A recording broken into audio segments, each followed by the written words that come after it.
Cuando la fe parece que va a acabar y no encuentras coraje para continuar, cuando otra vez perdí la dirección, Dios envía ángeles para ayudar. Él bien sabe y conoce el corazón,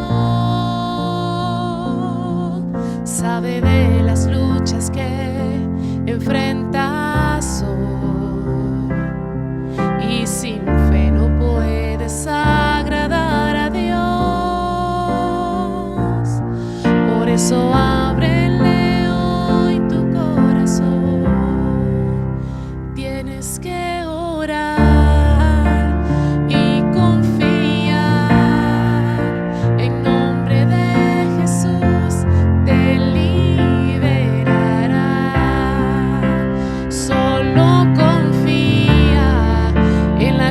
Del Calvario, verás tu nombre allí, salvado por gracia. Tienes que orar.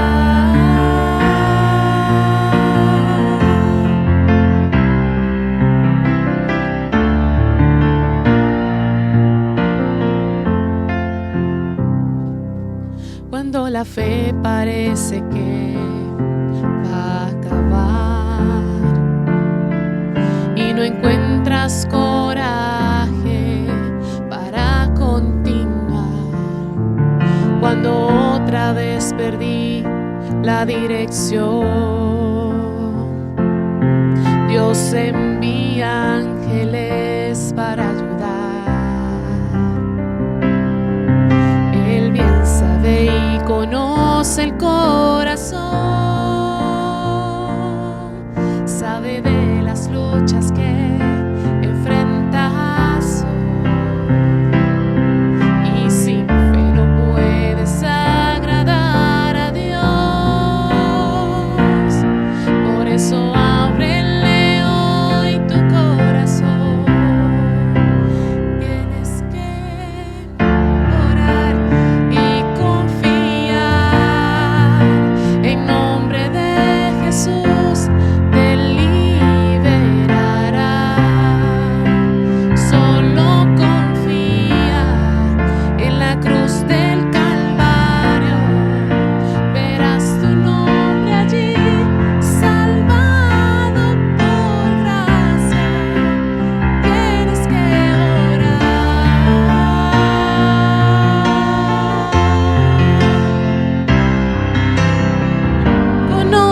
Aquel que dio la vida es Jesús, mi Señor. Él te sostiene y con su mano poderosa por amor te salvó.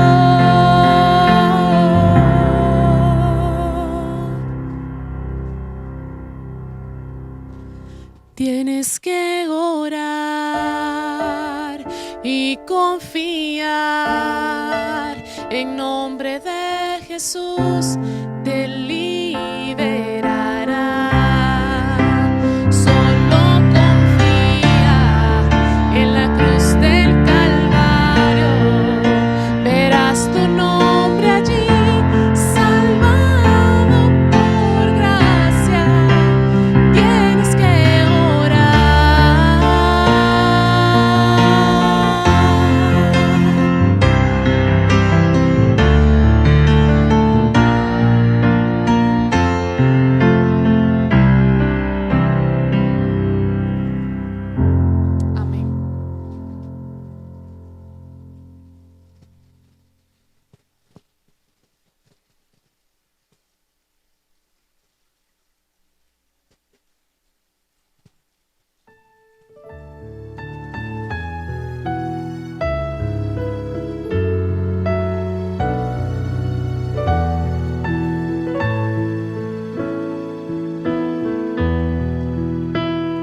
Si las pruebas de esta vida debilitan ya tu fe, y en tu mente surgen dudas de que venga otra vez.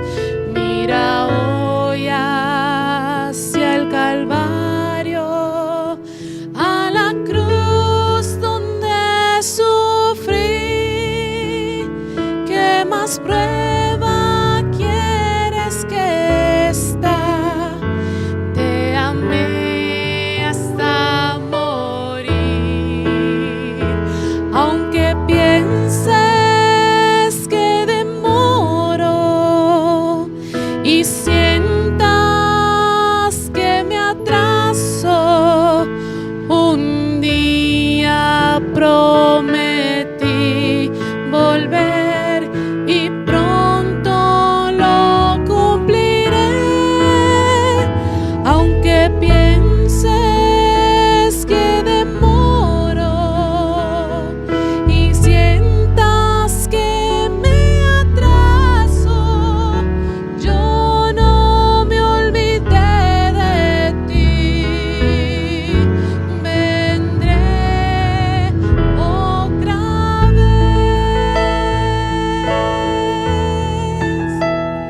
¿Te parece que podría olvidarme de cumplir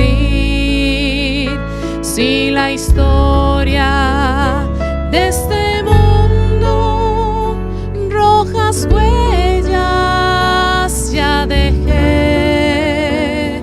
Si una madre se olvidara de su hijo alguna vez, aún así jamás pensaría olvidarme yo de ti.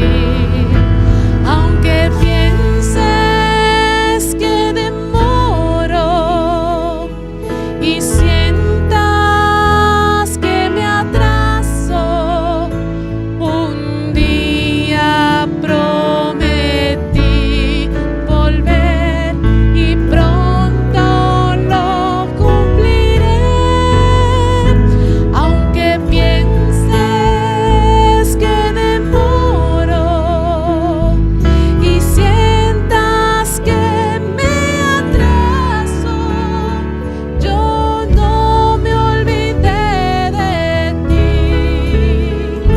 Vendré otra vez. Amén. Gloria a Dios.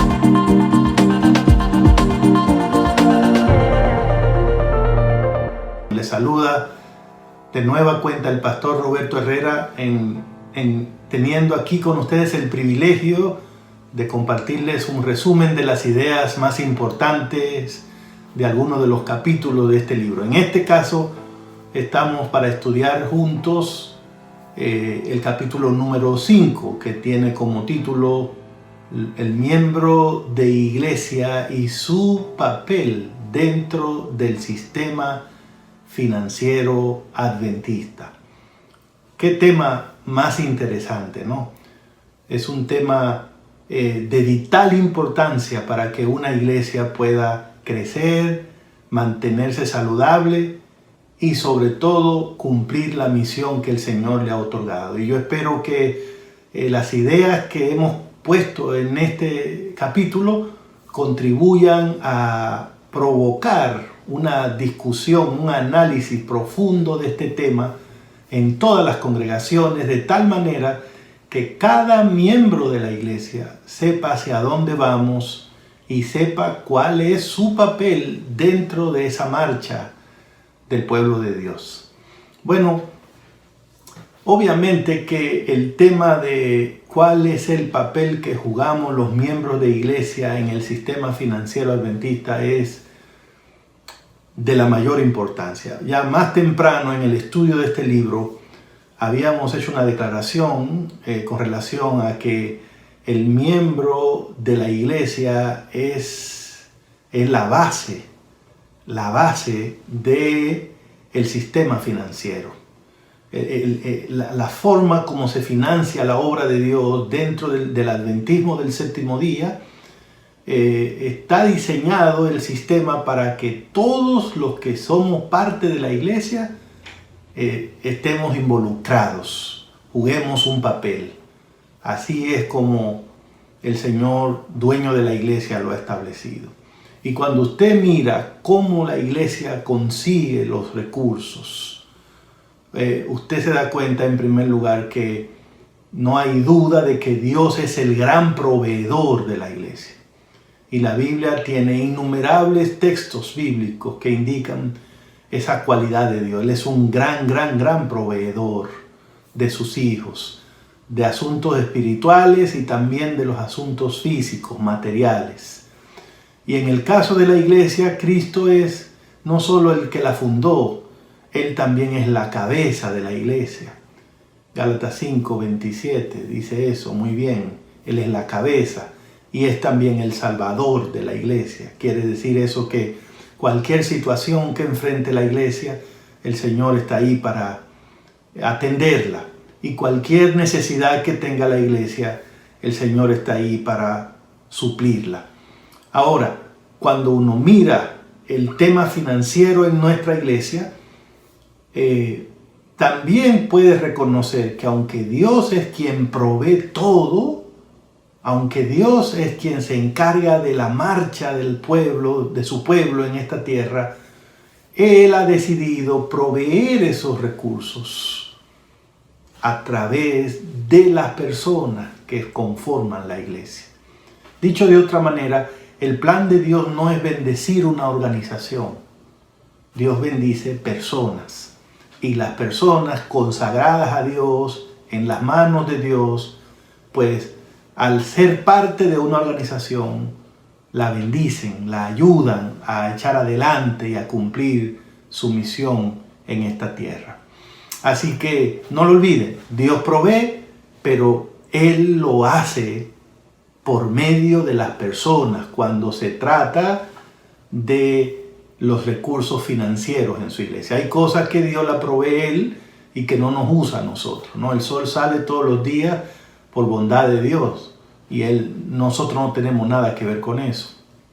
La lluvia cae por bondad de Dios y no tenemos nada que ver con eso. Pero cuando se trata de la provisión financiera en la iglesia, el plan de Dios es bendecirnos a nosotros para que nosotros participemos junto con Él por medio de la fidelidad y de la generosidad al traer recursos como los diezmos o las ofrendas.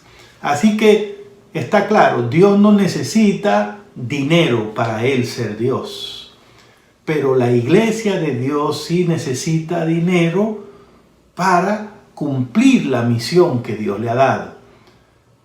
Esto lo podemos también decir de otra manera. Dios no necesita de nosotros para Él ser Dios. Incluso si todos nosotros desapareciéramos, Dios seguiría siendo Dios. Pero la iglesia de Dios sí necesita a las personas para existir y para funcionar. Sin personas no hay iglesia. Y sin personas la iglesia no funciona. Porque Dios ha decidido que Él va a llevar a cabo su obra en esta tierra por medio de los seres humanos. ¿Por qué? Porque es precisamente a los seres humanos a quien Él quiere bendecir, a quien Él quiere transformar y a quien Él quiere salvar y darle vida eterna. Así que ese tema necesitamos estudiarlo. Si una iglesia no entiende que las personas son el principal recurso que tienen, esa iglesia no solo está cometiendo un error espiritual, un error evangelístico, sino que también es una iglesia que está cometiendo un error financiero, porque si hay una iglesia que quiere recursos, debe tener personas y debe cuidar bien esas personas, educar bien esas personas, ayudar a esas personas a alinearse con el plan de Dios, porque es a través de ellos que Dios provee los recursos para su iglesia. Así que deberíamos siempre recordarlo. Cuando se trata de la obra de Dios, no podemos sentarnos a esperar que los recursos vengan milagrosamente. No podemos pensar tampoco que lo que nosotros hacemos o las decisiones que tomamos son las que generan los recursos. Ya sabemos, aquí el crecimiento lo da Dios y por lo tanto el trabajo de nosotros es en primer lugar confiar en el plan que Dios tiene y en el poder de Dios para llevar adelante su obra. Demostrar esa confianza y esa fe por medio de la obediencia. Dedicarnos a entender cuál es el plan que Dios tiene para hacer su voluntad y luego que lo entendamos, practicar ese plan y perseverar en él hasta el final.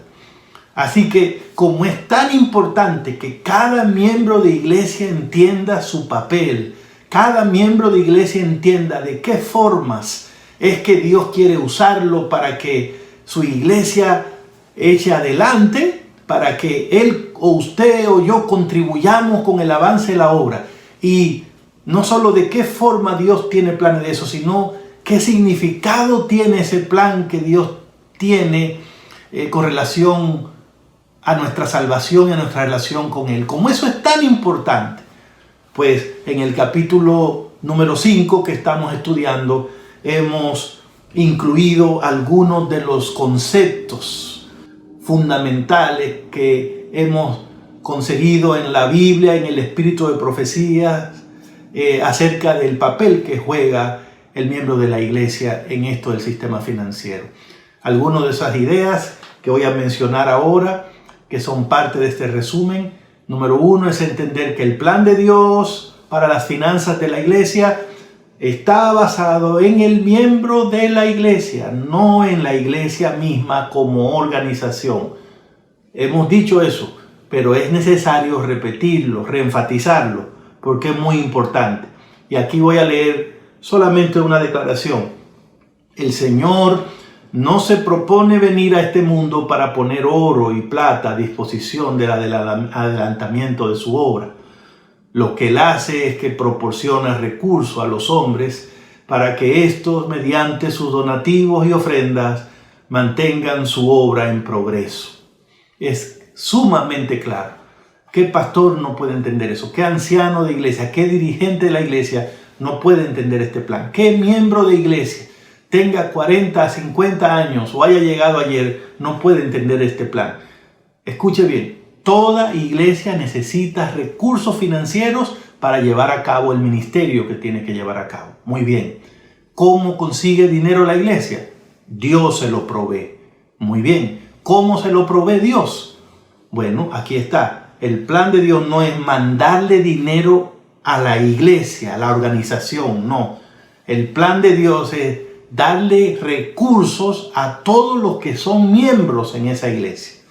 Y Dios espera que una vez reciban esas bendiciones, de lo que reciban, demuestren que son parte del plan de Dios, siendo fieles, devolviendo la parte que le corresponde a Dios, que es el diezmo, y generoso, dando ofrendas que también son parte de los fondos que Dios usa para el asunto de financiar su obra en esta tierra. Entonces, una iglesia que necesita recursos, que quiere recursos, ya sabe lo que tiene que hacer.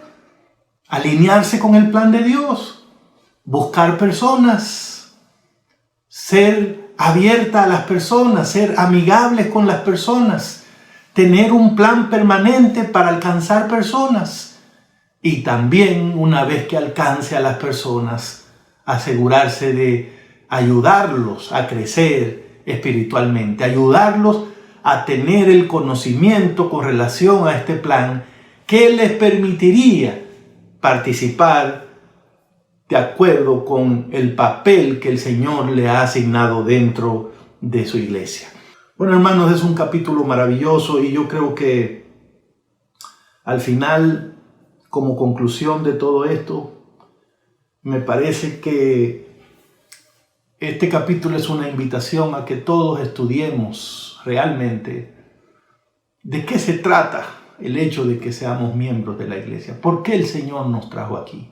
Ya estamos aquí, pero ¿qué espera el Señor que hagamos? ¿Cuál es mi parte en todo esto? ¿Estoy yo cumpliendo con lo que Dios espera de mí? ¿Estoy yo colaborando para que la iglesia pueda cumplir la misión? Mi iglesia donde yo asisto, debido a que yo estoy ahí, ¿es mejor o es peor? ¿Está avanzando de acuerdo a mí o está retrocediendo? Si todos los miembros fueran como yo, mi iglesia ¿estaría avanzando, estaría estancada o estaría decreciendo?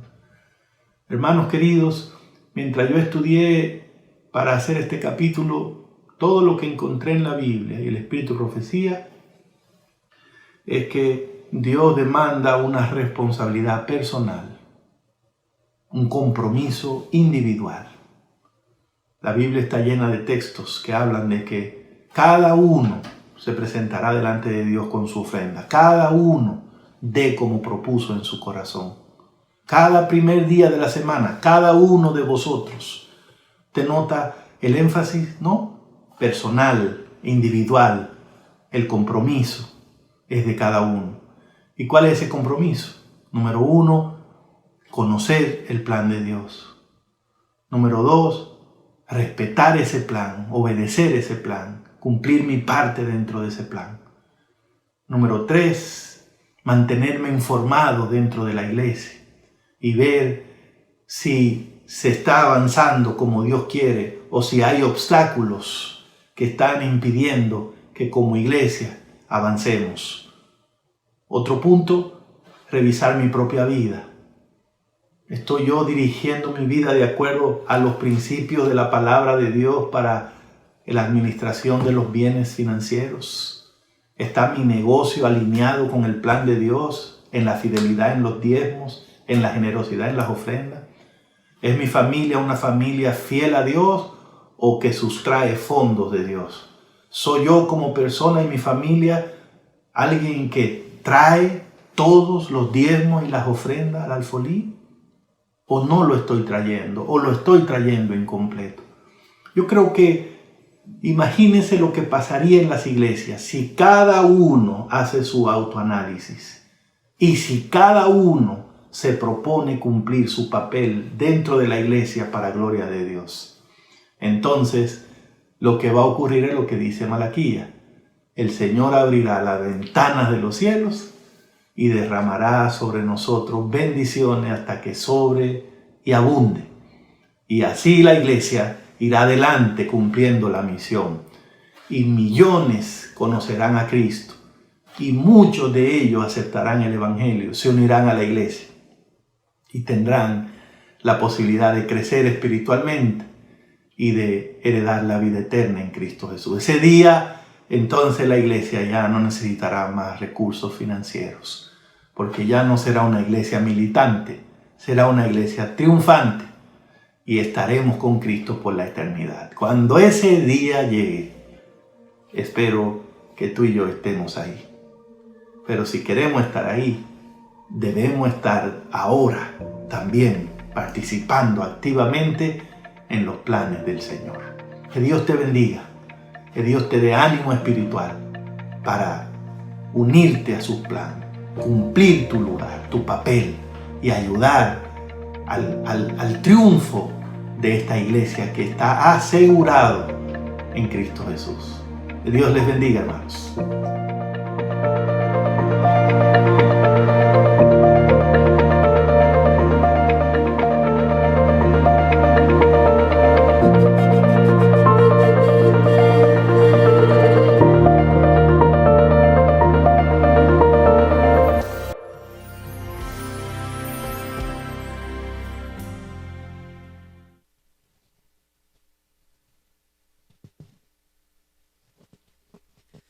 Muy buenas, hermanos.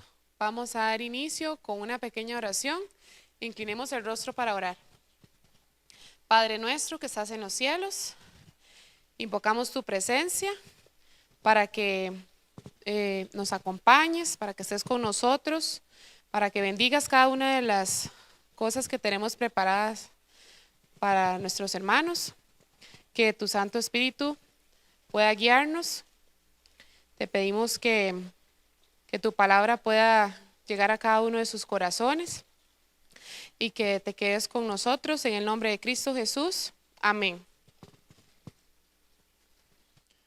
El material que está viendo y escuchando en esta oportunidad ha sido preparado con mucho amor por sus hermanos de la Asociación Central Sur de Costa Rica, parte de la Unión Centroamericana Sur, con mucho amor para nuestros hermanos en la Unión Venezolana Oriental y en la Asociación Venezolana Centro Oriental. Queremos extenderle a cada uno de ustedes una cordial bienvenida al programa de hoy. Y en especial queremos saludar a las congregaciones de El Hatillo, San Román y El Este. Que Dios les bendiga y levántate y resplandece.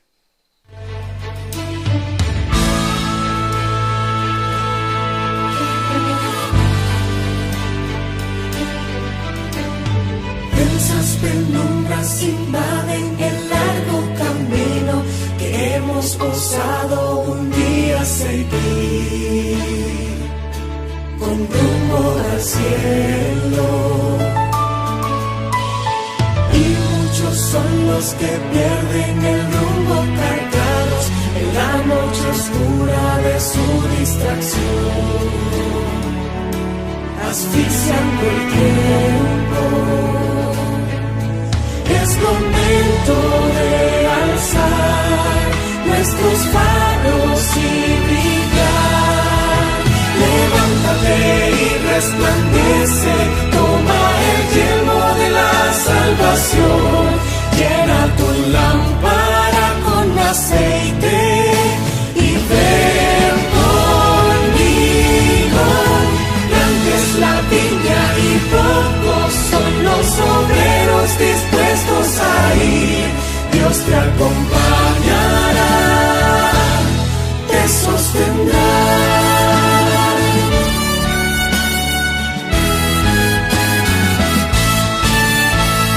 La humana naturaleza nos hace tan frágil y a veces el miedo nos quiere tomar. Sigamos valientes.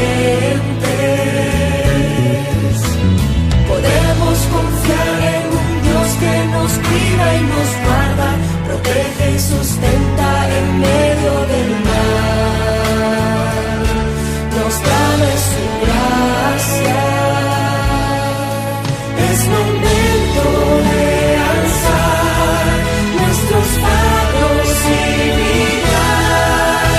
Levántate y resplandece, toma el yelmo de la salvación. Llena tu lámpara con aceite y ven conmigo. Grande es la viña y pocos son los obreros dispuestos a ir. Dios te acompañará. Levántate y resplandece, toma el yelmo de la salvación. Llena tu lámpara con aceite y ven conmigo. Grande es la viña y pocos son los obreros dispuestos a ir. Dios te acompañará, te sostendrá. Dios te acompañará, te sostendrá.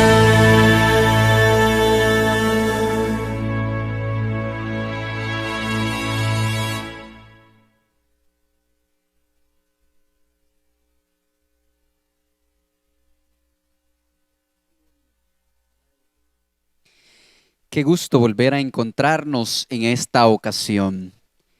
Te invito a que me acompañes en esta oración. Padre Celestial, alabado y glorificado sea tu nombre. Rogamos una vez más que tú nos hables a través de tu palabra y que el corazón que se encuentra vacío pueda ser lleno de la esperanza bendita de la salvación en Cristo Jesús. En el nombre de Jesús, amén. Apreciado, ¿alguna vez te has puesto a pensar en la fe? ¿Alguna vez te has puesto a pensar que la fe es importante también para la salvación? Pongámoslo de esta manera. Tú hoy estás con vida. La noche está comenzando y tú esperas que el día de mañana el sol salga. Pero ¿tienes seguridad de que va a salir? O más bien dicho, ¿tienes seguridad de que el sol va a salir para alumbrarte a ti? Cuando tú estás trabajando también y luego finalizas una quincena o una semana o un mes, quizá probablemente tú esperas que en tu cuenta esté el dinero. Pero ¿te garantiza al 100% que tu trabajo, que tu esfuerzo durante esos 15 días, durante esa semana o durante ese mes, pues va a dar como resultado sí o sí el que tu dinero esté en la cuenta en el banco? Probablemente sí o probablemente no. Pero en realidad volvamos a la pregunta, ¿qué es la fe? ¿Cómo nosotros encontramos en la palabra de Dios diseñada esta palabra fe? Cuando nosotros vamos a las Sagradas Escrituras, nos encontramos que en resumidas cuentas, la fe es algo que no se ve, pero con convicción tú esperas que se dé. Apreciado, la palabra de Dios también presenta una historia, un milagro que Jesús hizo en la vida de un personaje. Pero también encontramos aquí que hay alguien que creyó. Es por eso que quiero llevarte al libro de Mateo, capítulo 8 y verso 5. La palabra de Dios dice de la siguiente manera: al entrar Jesús en Capernaum, se le acercó un centurión que le rogaba diciendo. Quiero detenerme en estos dos textos bíblicos que hemos leído. En primer lugar, aquí nosotros encontramos el ministerio de Jesús. Y saben, mis apreciados amigos, apreciados hermanos, los autores del Evangelio, especialmente de los 4 evangelios, los autores normalmente presentaban a Jesús no solo como un maestro, no solo como un salvador, lo presentaban como alguien que verdaderamente se interesaba por las personas. Pero también encontramos aquí a un personaje y es el centurión, dice la palabra de Dios en el capítulo 8 y el verso 5. Si nosotros traducimos esta palabra centurión, aquí literalmente significa que este hombre era jefe de 100 soldados, de 100 personas. Este hombre que encontramos aquí era un oficial del ejército romano que tenía bajo su control a 100 soldados. Pero aquí nos encontramos una escena un poco interesante. Era muy difícil ver en ese tiempo que un romano buscara a Jesús para que solucionase un problema que estaba teniendo con uno de sus siervos. Apreciados, aquí nosotros encontramos que para poder buscar a Cristo no necesitamos nosotros medirnos a una élite social, porque Jesús a nosotros nos recibe como seamos. Yo supongo que los discípulos, cuando vieron que este centurión se acercó a Jesús, se quedaron pensativos, se quedaron a la misma vez un poco, preocupados, porque se estaba acercando un jefe del ejército romano. Yo supongo que se pusieron un poco pensativos ante la escena que estaban viendo, pero nunca esperaron que este personaje se acercara a Jesús buscando la solución.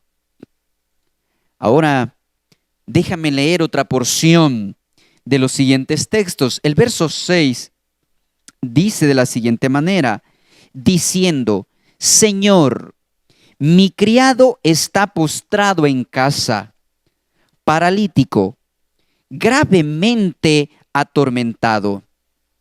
El verso 7 dice, Jesús le dijo: yo iré y lo sanaré. Note la importancia de la respuesta de Jesús. Inmediatamente este centurión va a Jesús. Inmediatamente Jesús le contesta y le dice: yo iré y lo sanaré. Pero el verso 8, la palabra de Dios dice: respondiendo el centurión y dijo: Señor, no soy digno de que entres bajo mi techo. Solamente di la palabra y mi criado sanará.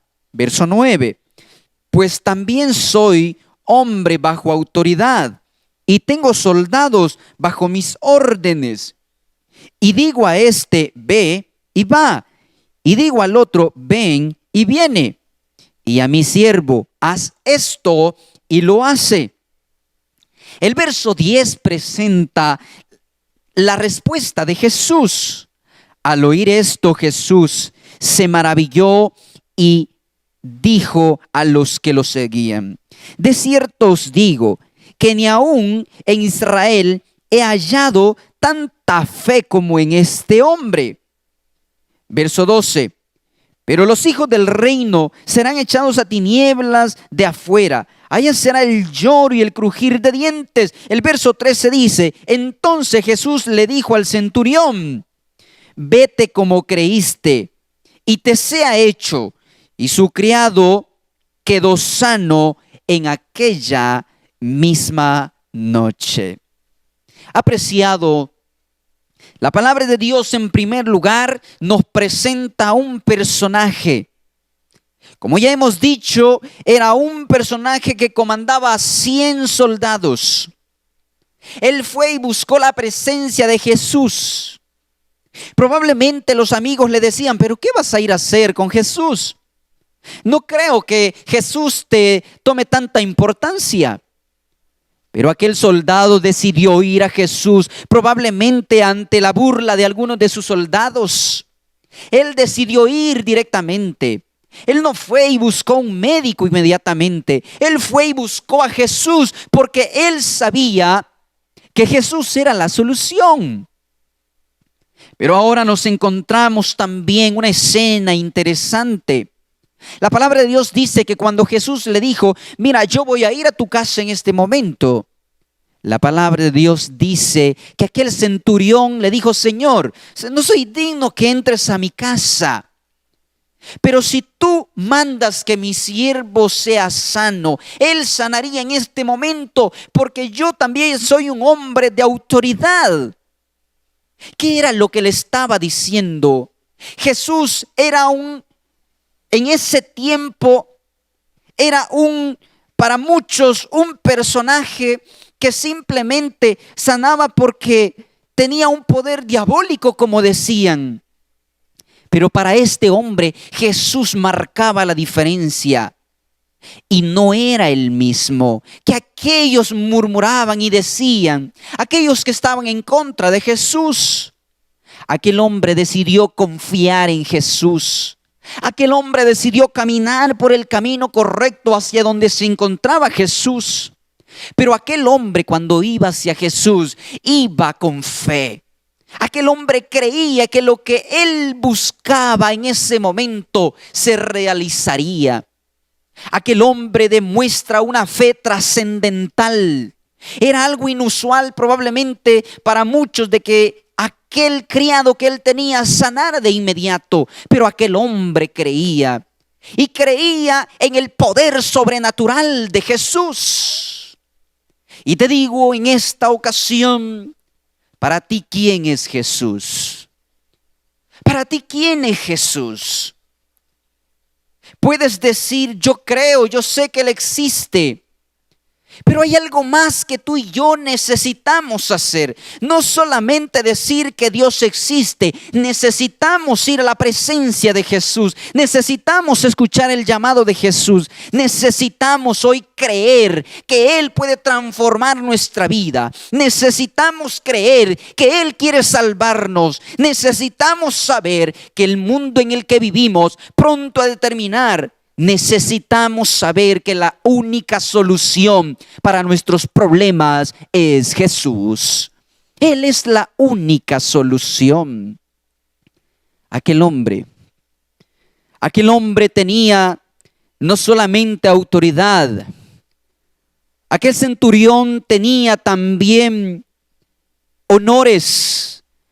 Ser soldado y ahora ser jefe de 100 soldados. Tenía su puesto en ese momento. Probablemente aquel hombre hubiese llegado al Senado y hubiese expuesto su situación y hubiesen llevado al mejor médico a su criado.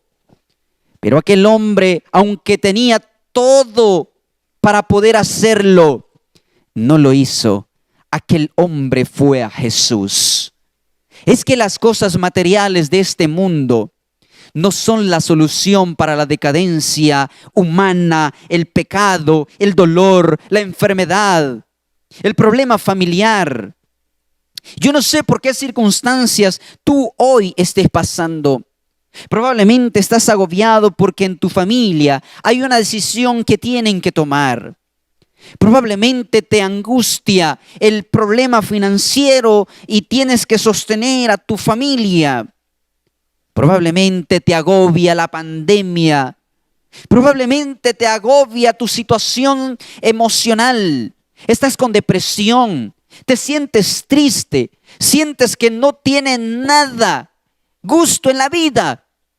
Quizá piensas que la muerte es la única solución para las circunstancias en las que hoy te encuentres.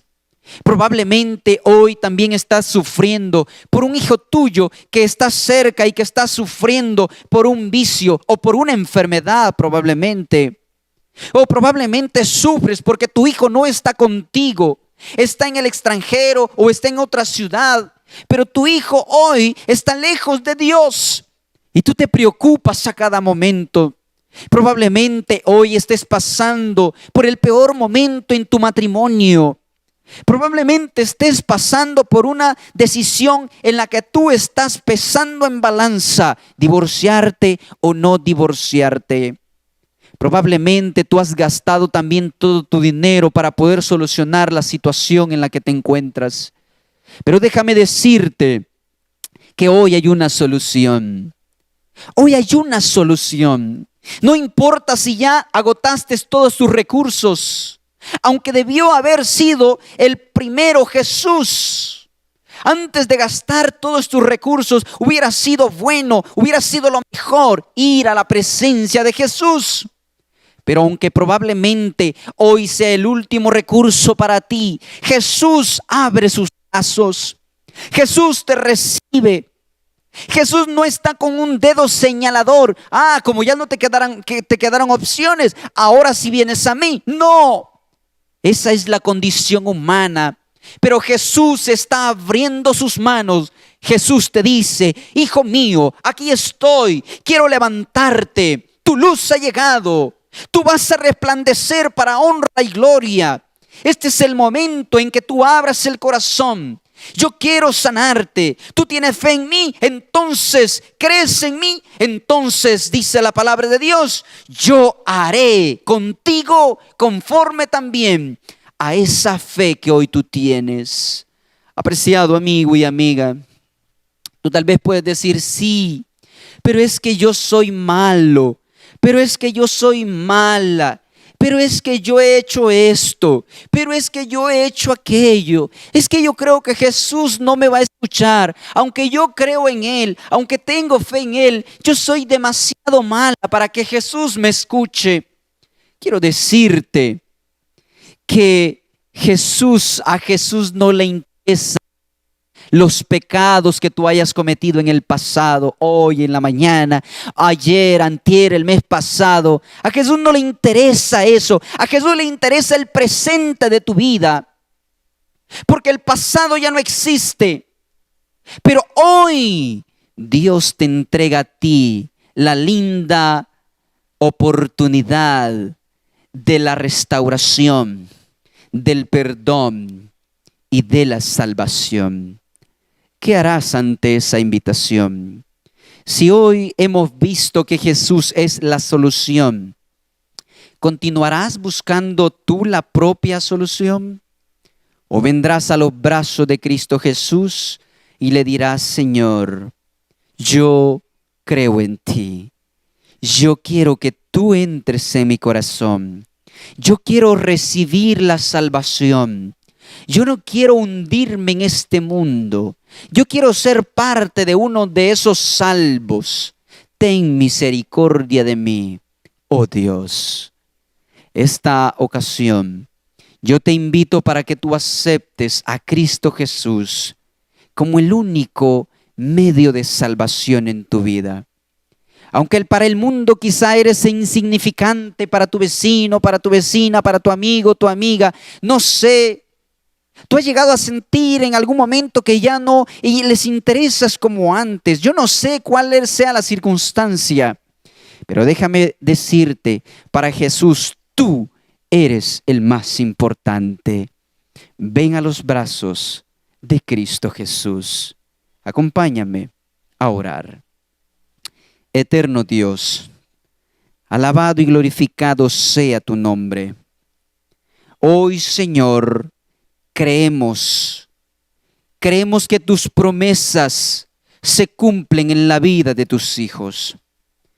Y Padre Celestial, hoy reconocemos que lo más valioso en este mundo es estar bajo tu presencia. Hoy sabemos que la condición en la que probablemente nos encontramos no es un impedimento para decirte que entres en nuestro corazón. Probablemente hay un desorden en la vida, pero tú con tu presencia lo ordenas todo. Porque tú quieres prepararnos para algo mayor. Tú quieres perdonarnos. Tú quieres restaurarnos. Tú quieres salvarnos. Hoy, Señor, te abrimos la puerta de nuestro corazón. Entra en nuestra vida y transfórmanos para tu honra y gloria. En el nombre de Jesús. Amén y amén.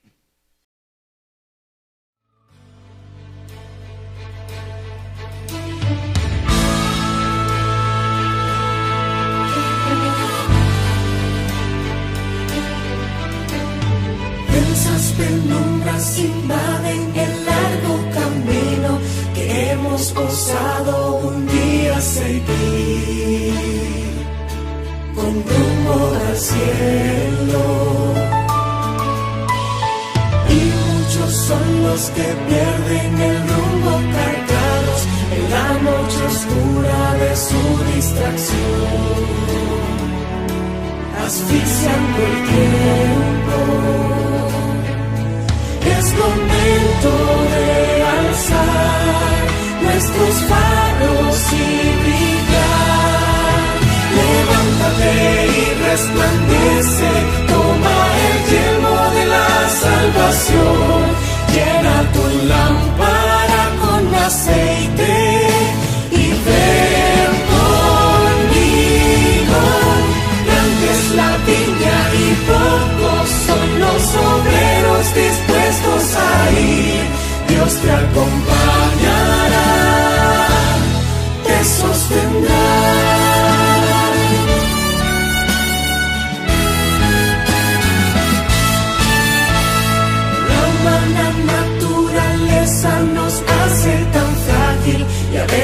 el miedo nos quiere tomar.